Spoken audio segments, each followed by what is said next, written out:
ನಟ Darshan and gang ಮಾಡಿದಂಥ murder case ದಿನದಿಂದ ದಿನಕ್ಕೆ ಬೇರೆ ಬೇರೆ ರೂಪಗಳನ್ನು ಪಡ್ಕೊಳ್ತಾ ಇದೆ. ಈ ಕುರಿತು ಮಾತನಾಡೋದಕ್ಕೆ ಚಿತ್ರರಂಗದ ಮತ್ತೊಬ್ಬ ಪ್ರತಿನಿಧಿಗಳು ನಮ್ಮ ಜೊತೆಗಿದ್ದಾರೆ. ಈಸ್ ನನ್ನದನ್ ಡೈರೆಕ್ಟರ್ ಪ್ರೊಡ್ಯೂಸರ್ ಆದಂಥ ಗುರುದೇಶ್ ಪಾಂಡೆ ಅವರು. ಯಾಕಂದರೆ ದರ್ಶನ್ ಅವರಿಗೆ ಉತ್ತಮ ಒಡನಾಡಿ ಕೂಡ ಆಗಿದ್ದರು. ಈ ಥರದ ಒಂದು ಘಟನೆ ಬಗ್ಗೆ ಅವ್ರು ಏನು ಹೇಳ್ತಾರೆ ಅಂತ ಕೇಳೋಣ. ಸರ್, ಈ ಘಟನೆ ಬಗ್ಗೆ ನಿಮ್ಮ ರಿಯಾಕ್ಷನ್ ಏನು ಸರ್? ಇಲ್ಲ, ಮರ್ಡರ್ ಆಗಬಾರ್ದಾಗಿತ್ತು, ಮರ್ಡರ್ ಆಗಿದೆ. ಆದರೆ ಅದು ದರ್ಶನ್ ಸರೇ ಮಾಡಿದ್ದಾರೆ ಅನ್ನೋದು ಇನ್ನೂ ಏನೂ ಪ್ರೂವ್ ಆಗಿಲ್ಲ. ಅದರಿಂದ ನಾವು ಆ ಟೈಮಲ್ಲಿ ಅಲ್ಲಿದ್ದರು ಅನ್ನೋದು ಮಾತ್ರ ಇವಾಗಿದೆ. ಆದರೆ ಮರ್ಡರ್ ಯಾರು ಮಾಡಿದ್ದಾರೆ ಅನ್ನೋದೇನು ಇನ್ನೂ ಕ್ಲಾರಿಟಿ ಇಲ್ಲ. ಅದ್ರ ಬಗ್ಗೆ ನಾವೇನು ಹೇಳೋಕ್ಕಾಗೋದಿಲ್ಲ. ಆದರೆ ಒಂದೇನು ಅಂತಂದರೆ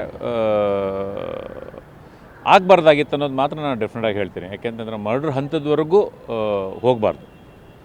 ಸರ್, ಈಗ ದರ್ಶನ್ ಅವರು ಮಾಡಿದ್ದಾರೆ ಮಾಡಿಲ್ಲ ಅನ್ನೋದು ಸೆಕೆಂಡ್ರಿ.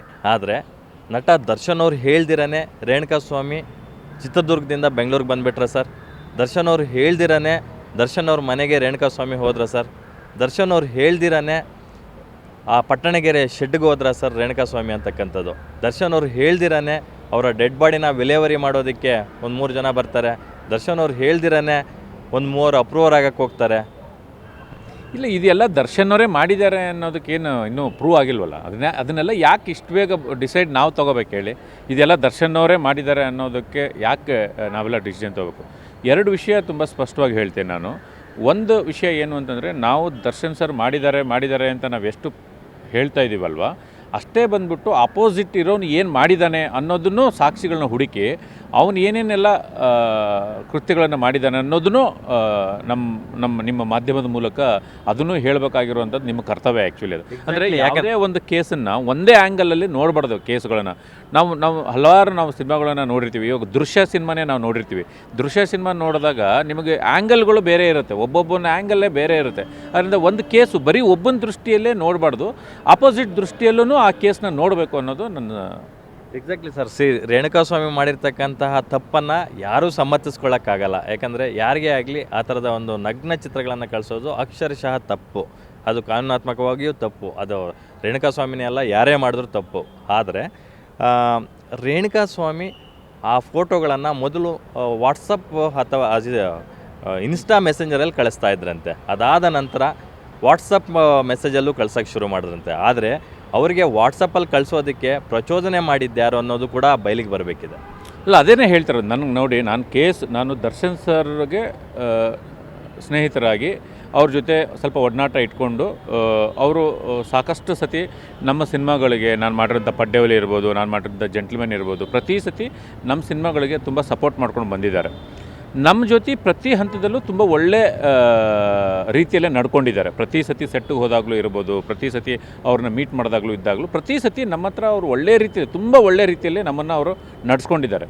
ನನಗೆ ಇವಾಗ ಏನಾಗುತ್ತೆ ಅಂದರೆ, ಒಬ್ಬರು ಏನು ನಡ್ಸ್ಕೊಂಡಿದ್ದಾರೆ ಅನ್ನೋದೇ ಇಂಪಾರ್ಟೆಂಟ್ ಆಗುತ್ತೆ. ನಮ್ಮ ಹತ್ರ ಅವ್ರು ತುಂಬ ಚೆನ್ನಾಗಿ ನಡ್ಸ್ಕೊಂಡಿದ್ದಾರೆ.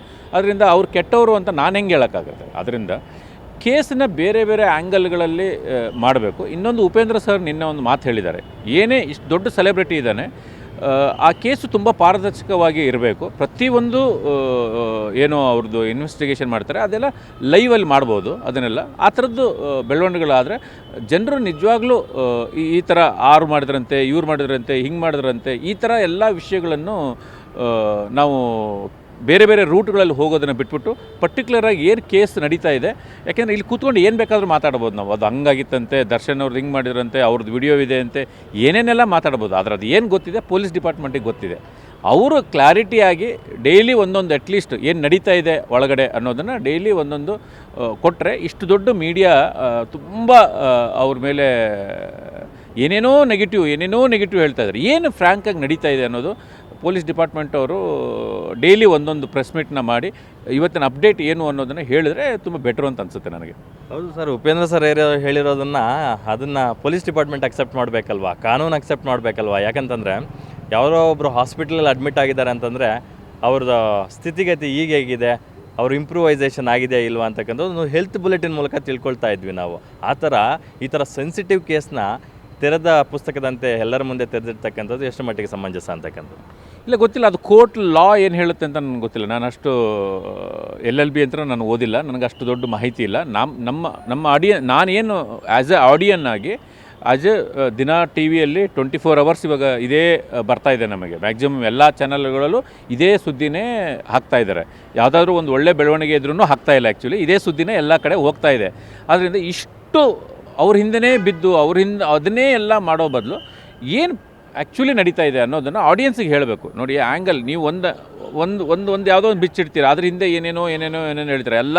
ಅಂದರೆ ಏನೇ ಇವಾಗ ಕರ್ನಾಟಕದಲ್ಲಿ ಏನೆಲ್ಲ ಮರ್ಡರ್ಗಳಿದ್ದಾವೆ ಅದೆಲ್ಲ ದರ್ಶನ ಮಾಡಿಬಿಟ್ಟಿದ್ದಾರೆ ಅನ್ನೋ ಲೆವೆಲ್ಗೆ ಸುದ್ದಿಗಳನ್ನು ಆಗ್ತಾ ಇದೆ. ಅದಲ್ಲ, ಆ್ಯಕ್ಚುಲಿ ಏನು ನಡೀತಾ ಇದೆ ಅನ್ನೋದನ್ನು ಕ್ಲಾರಿಟಿ ಕೊಟ್ಟರೆ ಸುದ್ದಿ ಡೈವರ್ಟ್ ಆಗಲ್ಲ ಅನ್ನೋದು ನನ್ನ ವಿಷಯ ಅಷ್ಟೇ.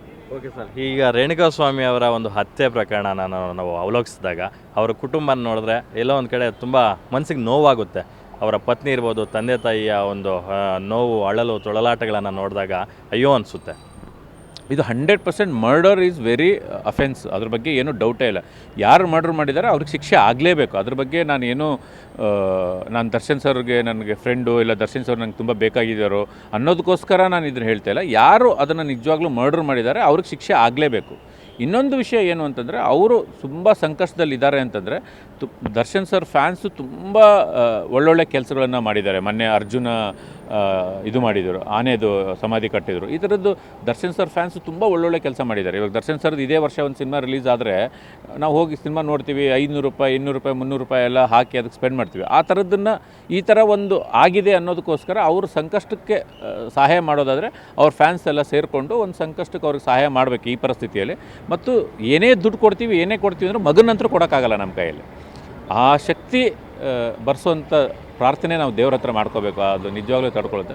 ತುಂಬ ತಪ್ಪು. ನಾನು ಮರ್ಡ್ರವರೆಗೂ ಏನೇ ಆಗಿದೆ ಅಂದರೂ ಮರ್ಡ್ರ್ವರೆಗೂ ಹೋಗಿರೋದು ತುಂಬ ದೊಡ್ಡ ತಪ್ಪು. ಆದರೆ ಮರ್ಡ್ರ್ ದರ್ಶನ್ ಅವರೇ ಮಾಡಿದ್ದಾರೆ ಅನ್ನೋದು ಇನ್ನೂ ಕ್ಲಾರಿಟಿ ಸಿಗದೇ ಇರೋದಕ್ಕೋಸ್ಕರ ನಾವು ಅವ್ರು ಮಾಡಿದ್ದಾರೆ ಅಂತ ನಾವು ಹೇಳೋಕ್ಕಾಗಲ್ಲ. ಸರ್, ಈಗ ಹತ್ಯೆ ಆಗಿರ್ತಕ್ಕಂಥದ್ದು ನಿಜ ಅವ್ರದ್ದು. ಆದರೆ ಹತ್ಯೆ ಮಾಡಲೇಬೇಕು ಅನ್ನೋದು ಅವರು ಪೂರ್ವ ನಿಗದಿತನ ಅಲ್ವಾ ಅಂತಕ್ಕಂಥದ್ದು ಸೆಕೆಂಡ್ರಿ, ತನಿಖೆಯಿಂದ ಮುಂದೆ ಗೊತ್ತಾಗುತ್ತೆ, ಅದು ಸೆಕೆಂಡ್ರಿ. ಆದರೆ ಈ ಒಂದು ಪ್ರಕರಣದಲ್ಲಿ ಮತ್ತೊಂದು ಜೀವ ಕೂಡ ಹೋಗ್ಬಿಡ್ತು ಸರ್. ಅನುಕುಮಾರ್ ಅವರ ತಂದೆ ಏನು ಮಾಡಿದರು ಪಾಪ, ತನ್ನ ಮಗ ಈ ಥರ ಪೊಲೀಸವರು ಕಸ್ಟಡಿಗೆ ತೊಗೊಂಡ್ರಂತ ಅಂದಿದ್ದ ವಿಷಯ ತಿಳಿತಾ ಇದ್ದಂಗೆ ಇಮಿಡಿಯೇಟ್ ಅವರಿಗೆ ಹೃದಯಾಘಾತ ಆಗುತ್ತೆ. ಪಾಪ ಆ ಜೀವ ಏನು ಮಾಡಿತ್ತು ಸರ್? ಇಲ್ಲ, ಅದು ಏನಾಗುತ್ತೆ ಅಂದರೆ ಒಂದು ತಪ್ಪು ಪ್ರತಿಯೊಂದಕ್ಕೂ ಕನೆಕ್ಟೆಡ್ ಆಗ್ತಾ ಹೋಗುತ್ತದೆ. ನಿಜವಾಗ್ಲೂ ಅದು ತುಂಬ ದೊಡ್ಡ ಆಘಾತನೇ. ಅಲ್ಲಿ ಅವರ ಮಗನಿಗೂ ಇವಾಗ ಸ್ಟೇಷನಲ್ಲಿದ್ದಾನೆ, ಅವರಪ್ಪ ಹಂಗಾಗಿದ್ದಾರೆ ಅನ್ನೋದು ತುಂಬ ದೊಡ್ಡ ಆಘಾತನೇ. ಆಗಬಾರ್ದಾಗಿತ್ತು. ಆದರೆ ಏನಾಗುತ್ತೆ ಅಂತಂದರೆ ಪ್ರತಿ ಒಂದು ತಪ್ಪುಗಳನ್ನು ನಾವು ಮಾಡಿದಾಗ ಅದ್ರ ಹಿಂದೆ ಸಾವಿರ ವಿಷಯಗಳನ್ನು ನಾವು ತಪ್ಪುಗಳಾಗ್ತಾನೇ ಇರ್ತವೆ. ಆದರೆ ಆಗೋಕ್ಕಿಂತ ಮುಂಚೆ ನಾವು ಯೋಚನೆ ಮಾಡಬೇಕು, ಇಲ್ಲ ಅಂತ ಹೇಳಲ್ಲ. ಆದರೆ ನನ್ನ ಒಂದು ವಿನಂತಿ ಮೀಡಿಯಾದವ್ರಿಗಿರ್ಬೋದು, ಪ್ರತಿಯೊಬ್ಬರಿಗಿರ್ಬೋದು, ಒಂದು ಕ್ಲಾರಿಟಿ ಸಿಗೋವರೆಗೂ ಇವರೇ ಮಾಡಿದ್ದಾರೆ ಅನ್ನೋದನ್ನು ಹೇಳಬೇಡಿ. ಅದು ಇಡೀ ಏನು 17 ಜನ 18 ಜನ ಇವತ್ತು ಅರೆಸ್ಟ್ ಆಗಿದ್ದಾರೆ, ಅವರೆಲ್ಲರೂ ಆರೋಪಿ ಸ್ಥಾನದಲ್ಲಿದ್ದಾರೆ, ಯಾರೂ ಪ್ರೂವ್ ಆಗಿಲ್ಲ ಅದು. ಆದ್ದರಿಂದ ಫೋಕಸ್ಡಾಗಿ ಅವರೇ ಮಾಡಿದ್ದಾರೆ. ಆಮೇಲೆ ಹಿಂದಿಂದ ಏನೇನೋ ಒಂದು ಸಣ್ಣ ಮಿಸ್ಟೇಕ್ಗಳನ್ನೆಲ್ಲ ತೆಗೆದು ಎಲ್ಲ ಅವ್ರ ತಲೆ ಮೇಲೆ ಕಟ್ಟೋದು, ಇದೆಲ್ಲ ನೋಡೋ ಆಡಿಯನ್ಸ್ಗೂ ಮತ್ತು ಸಣ್ಣ ಮಿಸ್ಟೇಕ್ ಅಂತ ನೀವು ಅನ್ಬೋದು ಸರ್. ಮಿಸ್ಟೇಕ್ ಈಸ್ ಮಿಸ್ಟೇಕ್ ಅಷ್ಟೇ ಅಲ್ವಾ? ಯಾಕಂದರೆ ಯಾರೂ ಸುಮ್ಮನೆ ಸುದ್ದಿ ಅಂತೂ ಮಾಡೋಕ್ಕಂತೂ ಆಗಲ್ಲ. ಯಾಕಂದರೆ ಪೊಲೀಸ್ ಸೋರ್ಸಸ್ಸಿಂದ ಏನು ನಮಗೆ ಇಂಟರ್ನಲ್ಲಿ ಮಾಹಿತಿಗಳು ರಿವೀಲ್ ಆಗ್ತಾವೋ ಅವುಗಳನ್ನೇ ನಾವು ಮಾಧ್ಯಮಗಳಲ್ಲಿ ತೋರಿಸೋದಲ್ವಾ ಅಂತಕ್ಕಂಥದ್ದು. ಇವಾಗ ನೋಡಿ ಏನಾಗುತ್ತೆ ಅಂತಂದರೆ, ನಾನು ಹೇಳೋದು ನಿಮಗೆ, ಇವಾಗ ಮೊನ್ನೆ ಒಂದು ಲೋಕಸಭಾ ಇಲೆಕ್ಷನ್ ಆಯಿತು. ಅವತ್ತು ಇಡೀ ಮೀಡಿಯಾದವ್ರು ಎಲ್ಲರೂ BJP ಬಂದ್ಬಿಟ್ಟು 350 375 ಅಂತ ಗೆಲ್ಲುತ್ತೆ ಅಂತ ಹೇಳಿ ಅವ್ರಿಗೆ ಇನ್ಫಾರ್ಮೇಷನ್ ಇತ್ತು. ಮತ್ತು ಯಾಕೆ ರಾಂಗ್ ಬಂತು ಮೀಡಿಯಾದವ್ರು ಎಲ್ಲರೂ ಅದನ್ನೇ ಕೊಟ್ಟರಲ್ವಾ, 350 375. ನೀವು ಈ ಪ್ರಕರಣವನ್ನು ನೀವು ಎಕ್ಸಿಟ್ ಪೋಲ್ಗೆ ಕಂಪೇರ್ ಮಾಡ್ತಿದ್ದೀರಾ? ನೀವು ಹೇಳ್ತಾ ಇರೋದು ಏನಂತ ಹೇಳ್ತಾ ಇದ್ದೀರಿ ಅಂದರೆ, ನಮಗೆಲ್ಲ ಇಂಟೆಲಿಜೆನ್ಸಿ ಇರುತ್ತೆ, ನಾವು ಕರೆಕ್ಟಾಗಿ ಹೇಳ್ತೀವಿ ಅನ್ನೋದಿದೆಯಲ್ಲ, ಅದು ರಾಂಗ್ ಅಂತ ಹೇಳ್ತಾ ಇರೋದು ಅಷ್ಟೇ. ಒಳಗಡೆ ಏನು ನಡೆದಿರುತ್ತೆ ಅದು ನಿಜವಾಗ್ಲೂ ಅಲ್ಲಿರೋರಿಗೆ ಗೊತ್ತಿರುತ್ತೆ, ಮತ್ತು ಅದನ್ನ ತನಿಖೆ ಮೂಲಕನೇ ಗೊತ್ತಾಗಬೇಕು. ನೀವು ಮೀಡಿಯಾದವರು ನಾವೆಲ್ಲ ಕರೆಕ್ಟಾಗಿ ಹೇಳ್ತಾ ಇದ್ದೀವಿ, ನಮಗೆಲ್ಲ ಇನ್ಫಾರ್ಮೇಷನ್ ಇದೆ ಅನ್ನೋದಾದರೆ ಎಕ್ಸಿಟ್ ಪೋಲಲ್ಲಿ ಕರೆಕ್ಟಾಗಿ ಹೇಳ್ಬೋದಾಗಿತ್ತಲ್ವ, ಹೇಳೋಕ್ಕಾಗಿಲ್ಲಲ್ವ. ಅದರಿಂದ ಒಳಗಡೆ ಏನು ನಡೆದಿರುತ್ತೆ ಅದನ್ನು ನಿಜವಾಗ್ಲೂ ಅದನ್ನು ಕರೆಕ್ಟಾಗಿ ತನಿಖೆ ಮೂಲಕ ಗೊತ್ತಾದಾಗ ಮಾತ್ರ ಒಬ್ಬರ ಮೇಲೆ ಅಪರಾಧ. ಇವಾಗ ದೊಡ್ಡ ನೋಡಿ, ಡಿ ಬಾಸ್ ಅನ್ನೋದು ಅಂದರೆ ದರ್ಶನ್ ಅನ್ನೋರಿಗೆ ತುಂಬ ದೊಡ್ಡ ಬಿಗ್ ಫಾಲೋವರ್ಸ್ ಇದ್ದಾರೆ. ಅವ್ರ ಫ್ಯಾನ್ಸ್ಗಳು ಯಾರೋ ಒಬ್ಬರು ಮಾಡಿರೋ ತಪ್ಪುಗಳಿಂದನೂ ಅದು ಅವರೇ ಮಾಡಿದ್ದಾರೆ ಅನ್ನೋದು ಇವಾಗ ಹಂತಕ್ಕೆ ಬರ್ತಾ ಇದೆ. ಅದರಿಂದ ಅದನ್ನು ಒಂದು ಸ್ವಲ್ಪ ಯೋಚನೆ ಮಾಡಿ. ನಾನು ಮಾಡಿಲ್ಲ ಅಂತ ನಾನು ಹೇಳ್ತಾ ಇಲ್ಲ, ದಯವಿಟ್ಟು ನನ್ನನ್ನು ನೀವು ಅವ್ರ ಪರವಾಗೇ ಇದ್ದಾರೆ ಇವರು, ಅವರೇನು ಮಾಡೇ ಇಲ್ಲ ನೋಡಿ ಎಷ್ಟು ವಹಿಸ್ಕೊಂಡೇ ಮಾತಾಡ್ತಾರೆ ಅನ್ನೋದು ಮಾತ್ರ ದಯವಿಟ್ಟು ಅಂದ್ಕೋಬೇಡಿ. ತಪ್ಪು ಯಾರು ಮಾಡಿದ್ದಾರೆ ಅವ್ರಿಗೆ ಶಿಕ್ಷೆ ಆಗಲೇಬೇಕು. ಆದರೆ ತಪ್ಪು ಮಾಡೋದು ಇನ್ನೂ ಪ್ರೂವ್ ಆಗದೇ ಇರೋದ್ರಿಂದ ನಾವು ಎಲ್ಲನೂ ಅವ್ರ ಮೇಲೆ ಹಾಕಬಾರ್ದು ಅನ್ನೋದು ನನ್ನ ವಾದ ಅಷ್ಟೇ.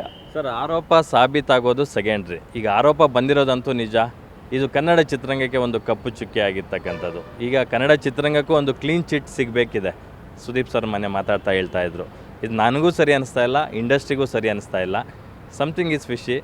ಆದರೆ ಆ ಕುಟುಂಬಕ್ಕೆ ನ್ಯಾಯ ಸಿಗಬೇಕಿದೆ, ಕನ್ನಡ ಇಂಡಸ್ಟ್ರಿಗೆ ಒಂದು ಕ್ಲೀನ್ ಚಿಟ್ ಸಿಗಬೇಕಿದೆ ಅಂತಕ್ಕಂಥ ಮಾತನ್ನು ಕಿಚ್ಚ ಸುದೀಪ್ ಅವರು ಹೇಳ್ತಾ ಇದ್ರು. ಇಲ್ಲ, ನಿಜವಾಗ್ಲೂ ಏನು ಇವಾಗ ಆಗಿದೆ ಚಿತ್ರರಂಗಕ್ಕೆ ಅದೊಂದು ಬ್ಯಾಡ್ ಸುದ್ದಿನೇ ಇದು. ಅಂದರೆ ಇದು ಆಗಬಾರ್ದಾಗಿತ್ತು, ಆಗಿದೆ. ನಿಜವಾಗ್ಲೂ ಅದು ಒಪ್ಕೋಬೇಕಾಗಿರುವಂಥ ಮಾತು.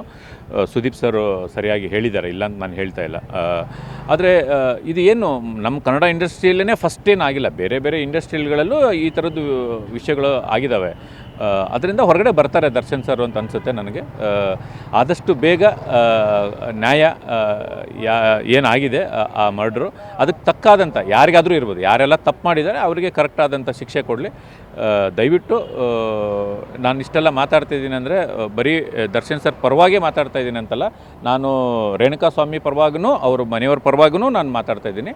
ಆ ಮಗು ಸಾಯಬಾರ್ದಾಗಿತ್ತು. ಡೆಫಿನೆಟಾಗಿ ಮನೆಯವ್ರಿಗೆ ತುಂಬ ದೊಡ್ಡ ಆಘಾತ ಆಗಿದೆ.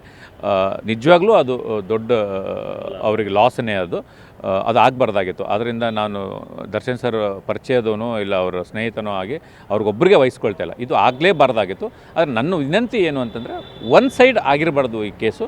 ಈ ಕೇಸ್ ಎರಡು ಸೈಡೂ ತನಿಖೆ ಆಗಲಿ. ನಿಮ್ಮ ಮೀಡಿಯಾ ಮೂಲಕ, ಮಾಧ್ಯಮದ ಮೂಲಕ ಏನೆಲ್ಲ ತಪ್ಪುಗಳಾಗಿದೆ. ತನಿಖೆ ಮಾಡೋದು ಮಾಧ್ಯಮ ಅಲ್ಲ, ಏನಾಗುತ್ತೋ ಅದನ್ನು ತೋರಿಸ್ತಕ್ಕಂಥದ್ದು ಮಾಧ್ಯಮದ ಕೆಲಸ. ತನಿಖೆ ಮಾಡೋದು ಪೊಲೀಸರ ಕೆಲಸ ಅಷ್ಟೇ. ಅದನ್ನು ತಲುಪಿಸುವಂಥ ಕಾರ್ಯ ಮಾಧ್ಯಮ ಮಾಡ್ತೀವಿ. ಇಲ್ಲ, ಎಷ್ಟೋ ಕೇಸ್ಗಳಲ್ಲಿ ಮಾಧ್ಯಮದವರು ಸಣ್ಣ ಸಣ್ಣ ಕ್ಲೂಗಳನ್ನು ಕೊಟ್ಟಿರೋದನ್ನು ಇಟ್ಕೊಂಡು ಎಷ್ಟೋ ವಿಷಯಗಳು, ಕೇಸುಗಳು ಎಷ್ಟೋ ಸಾಲ್ವ್ ಆಗಿದ್ದಾವೆ. ನಾವು ಸಿನಿಮಾದಲ್ಲಿ ಎಷ್ಟೋ ಆ ಥರದ್ದು ರಿಯಲ್ ಇನ್ಸಿಡೆಂಟ್ಗಳನ್ನು ನಾವು ಹೇಳಿದ್ದೀವಿ. ಅದರಿಂದ ಮಾಧ್ಯಮದವ್ರಿಗೂ ಒಂದು ಒಳ್ಳೆ ದೊಡ್ಡದಾದಂಥ ಒಂದು ಶಕ್ತಿ ಇರುತ್ತೆ. ಅವರು ಸರಿಯಾದ ರೀತಿಯಲ್ಲಿ ನಡೆದ್ರೆ ಯಾವುದೇ ಕೇಸನ್ನು ಅವ್ರಿಗೂ ಸಾಧ್ಯ ಆದಷ್ಟು ಪ್ರೂವ್ ಮಾಡೋಕ್ಕೆ ಶಕ್ತಿ. Fine sir. ಅದರೆಲ್ಲದನ್ನು ಹೊರತುಪಡಿಸಿ ನೀವು ಸಿನಿಮಾ ನಿರ್ದೇಶಕರು, ಪ್ರೊಡ್ಯೂಸರ್ಗಳು ಇಬ್ಬರೂ ಆಗಿರೋದ್ರಿಂದ, 2 in 1 ಆಗಿರೋದ್ರಿಂದ, ನಿಮಗೆ ಸಿನಿಮಾದಲ್ಲಿ ಆ ಥರದ ಒಂದು ಕ್ರಿಯಾಲಿಟಿ ಸೀನ್ಗಳನ್ನು ಮಾಡಿ ಕ್ರಿಯೇಟ್ ಮಾಡಿರ್ತಕ್ಕಂಥದ್ದು ನಿಮ್ಗೆ ಗೊತ್ತೇ ಇರುತ್ತೆ. ಆದರೆ ನಿಜ ಜೀವನದಲ್ಲಿ ಒಬ್ಬ ವ್ಯಕ್ತಿಗೆ ಅದು ನೋಡಿದ್ರೆ ತುಂಬ ದೈಹಿಕವಾಗಿ ಸದೃಢನಾಗೂ ಇಲ್ಲ ಆ ವ್ಯಕ್ತಿ. ಅಂಥ ವ್ಯಕ್ತಿಗೆ ಅಷ್ಟು ದೈಹಿಕ ಹಿಂಸೆ ಕೊಟ್ಟು, ಮಾನಸಿಕ ಹಿಂಸೆ ಕೊಟ್ಟು ಸಾಯಿಸುವ ಒಂದು ಕೃತ್ಯದ ಬಗ್ಗೆ ಏನು ಹೇಳ್ತೀರಾ ಸರ್? ನೋಡಿ, ನೀವು ನನ್ನನ್ನು ಸಿಕ್ಕಾಕ್ಸ್ಕೊಳ್ತಾ ಇದ್ದೀರಾ. ಒಂದೇ ಒಂದು ವಿಷಯ ನಾನೊಂದು ಕ್ಲಾರಿಟಿ ಕೊಡ್ತೀನಿ. ನಮಗೆ ದರ್ಶನ್ ಸರ್ ನನ್ನ ಜೊತೆ ತುಂಬ ಚೆನ್ನಾಗಿ ನಡ್ಕೊಂಡಿದ್ದಾರೆ. ನಾನು ಕಣ್ಣಾರೆ ನೋಡಿದೆ, ಅದನ್ನು ಅವ್ರು ಮಾಡಿದ್ದಾರೆ ಅಂತ ಒಪ್ಕೊಳ್ಳೋ ಮನಸ್ಸು ನನಗಂತೂ ಇಲ್ಲ. ಯಾಕೆಂದರೆ ನಮ್ಮ ಹತ್ರ ಒಬ್ಬ ಮನುಷ್ಯ ಲಕ್ಷ್ಮೀನಾರಾಯಣ ಅವರು ನನ್ನ ಜೊತೆಗೆ ಹೆಂಗೆ ನಡ್ಕೊಂಡಿದ್ದಾರೆ ಅವ್ರನ್ನ ನಾನು ಹಾಗೆ ಫಾಲೋ ಮಾಡ್ತಾ ಇರ್ತೀನಿ. ಆದರೆ ಅವರು ನನ್ನ ಜೊತೆಗೆ ಹೆಂಗೆ ನಡ್ಕೊಂಡಿದ್ದಾರೆ ಅದು ನನಗೆ ಇಂಪಾರ್ಟೆಂಟು. ನಾನು ಅಷ್ಟೇ ನೋಡಿರೋದವರು. ಇದು ತೋರಿಸ್ತಾ ಇರೋದು ನಾನು ನೋಡಿಲ್ಲ. ನಾನು ನೋಡದೇ ಇರೋದ್ರಿಂದ ಇದು ಅವ್ರು ಮಾಡಿದ್ದಾರೆ ಅಂತ ಒಪ್ಕೊಳ್ಳೋಷ್ಟು ನಾನು ಮನಸ್ಸು ಬರ್ತಾಯಿಲ್ಲ ಸದ್ಯಕ್ಕೆ. ಅದು ಆಗಿದ್ದರೆ ಅವ್ರಿಗೆ ಶಿಕ್ಷೆ ಆಗಲಿ. Fine sir. ಇವೆಲ್ಲವುಗಳ ಹೊರತಾಗಿ ಅವರ ಒಂದಷ್ಟು ಅಭಿಮಾನಿಗಳ ವರ್ಗ ಇವತ್ತಿಗೂ ನಮ್ಮ ಬಾಸ್ ಏನೂ ಮಾಡೇ ಇಲ್ಲ ಅಂತಕ್ಕಂಥ ಮಾತನ್ನು ಹೇಳ್ತಾ ಇದ್ದಾರೆ. ಸೊ ಆ ಅಭಿಮಾನಿಗಳಿಗೆ ಬಗ್ಗೆ ಏನು ಹೇಳಕ್ಕೆ ಬಯಸ್ತೀರಾ? ಅಲ್ಲ, ಅದನ್ನೇ ಹೇಳೋದಲ್ವ. ನಾನು ಏನು ಇವಾಗ ಅದನ್ನು ಹೇಳೋದಲ್ವ. ನಮ್ಮ ಹತ್ರ ಹೆಂಗೆ ನಡ್ಕೊಂಡಿದ್ದಾರೆ ಅನ್ನೋದೇ ತುಂಬ ಇಂಪಾರ್ಟೆಂಟ್ ಆಗುತ್ತೆ. ನಮ್ಮ ಹತ್ರ ಚೆನ್ನಾಗಿ ನಡ್ಕೊಂಡಿದ್ದಾರೆ ಅಂದರೆ ನಾವು ಅದನ್ನೇ ನಂಬಿರ್ತೀವಿ ಅವ್ರನ್ನ. ಇವಾಗ ಇನ್ನು ಮಿಕ್ಕಿದ್ದನ್ನೆಲ್ಲ ತೋರಿಸ್ತಾ ಇದ್ದಾರೆ, ಅದು ಆಗಿದೆ ಅಂತಂದರೆ ಅದು ಆಗಿದ್ರೆ ಅವ್ರಿಗೆ ಶಿಕ್ಷೆ ಆಗಲಿ, ಅಷ್ಟೇ ನಾನು ಹೇಳೋದು. Thank you sir. Thank you so much. ಇದಿಷ್ಟು ನಿರ್ದೇಶಕ ಕಮ್ ನಿರ್ಮಾಪಕರಾದಂಥ ಗುರುದೇಶ್ ಪಾಂಡೆ ಅವರ ಮಾತಾಗಿತ್ತು. ಕ್ಯಾಮ್ರಾ ಪರ್ಸನ್ ಸಂದೇಶ್ ಜೊತೆ ಲಕ್ಷ್ಮೀನಾರಾಯಣ್, ಪವರ್ ಟಿವಿ, ಬೆಂಗಳೂರು.